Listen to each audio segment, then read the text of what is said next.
Sino nga ba ang pumatay kay Luna? Mga kamag-anak, it's Theory Time Part 1. Let's go! Isa ba sa mga bullies ang killer or silang apat mismo? Confirmed na lumabas yung apat after ma-awardan ni Z. Okay, let's start with Z. Siya naman talaga yung main bully ni Luna. At violent din siya. Di ba nga may pinagsasampal pa siya? But the question, capable ba siya to commit murder? Now with Poch, first of all, wala siyang motibo para patayin si Luna. Or maybe Luna knows na hindi siya straight. Now with Archie, posible kayang nagawa niya ito kay Luna under the influence of drugs. Pero kung babalikan natin nung awarding, nakita niya naman yung itsura ni Archie, nasa katinoan siya, he looks okay. Motibo, wala rin masyado. Saka later na lang rin naman niya nalaman na anak ng tatay niya si Luna sa kasiskay sa labas. At patay na si Luna nun. Next natin si Gino. Si Gino yung pinaka-mysterious dito sa apat. Nalaman natin mismo galing kay Gov sa tatay ni Gino na si Luna ang huling babaeng nakita niyang dinala ni Gino sa kwarto niya. Dinalaan niya ngayon si Gino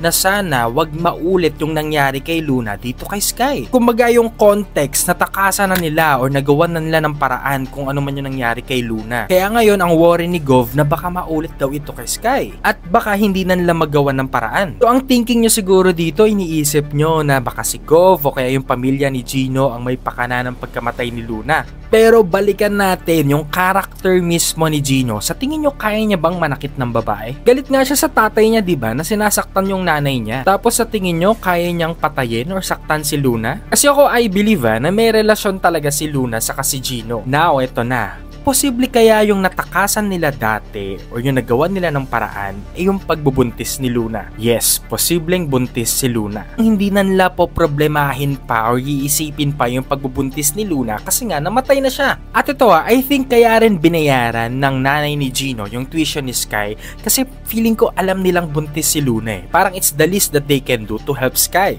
But wait, isingit natin si Obet. If ever man na si Obet yung naka-hoodie, paano? Nandun din siya sa awarding. Does it mean na posibleng yung pagkahulog ni Luna nauna muna bago magkaroon ng awarding? Or basta hindi sila magkasabay na nangyari? Saka ito saan ba nakita nung guard yung naka-hoodie? Sa baba naman, diba? Hindi naman sa taas, hindi naman sa 10th floor. Hinaabol niya pa nga, diba? Then after ilang seconds, nalaglag na si Luna. Imposible na yung naka-hoodie yung nagtulak kay Luna. Posible na yung naka-hoodie nakita niya kung ano man yung nangyari kay Luna. At posible din na nakita rin siya ni Luna. Kasi makikita niyo dito sa scene na to na parang si Luna may kinakausap siya ron sa baba. Pero ito sa bullies lang ba talaga iikot yung mga suspects? Paano tong dalawang to? Napaka-suspicious nilang dalawa. Nakita nilang patay si Luna, parang wala sila ganong reaction, saka parang alam nila yung nangyari. And remember this scene I think alam nitong girl na to na umalis si na Z. Kaya diba out of nowhere, kahit hindi sila close ni Sky, kinausap niya to, tinanong niya kung saan pupunta. I believe right after umalis ni Sky, tinext or tinawagan, basta kinontak niya na si na Z. Next, ito medyo naguluhan talaga ako rito. Yung reaksyon ng nanay ni Sky sa ni Luna, diba? Nung nakita niyang patay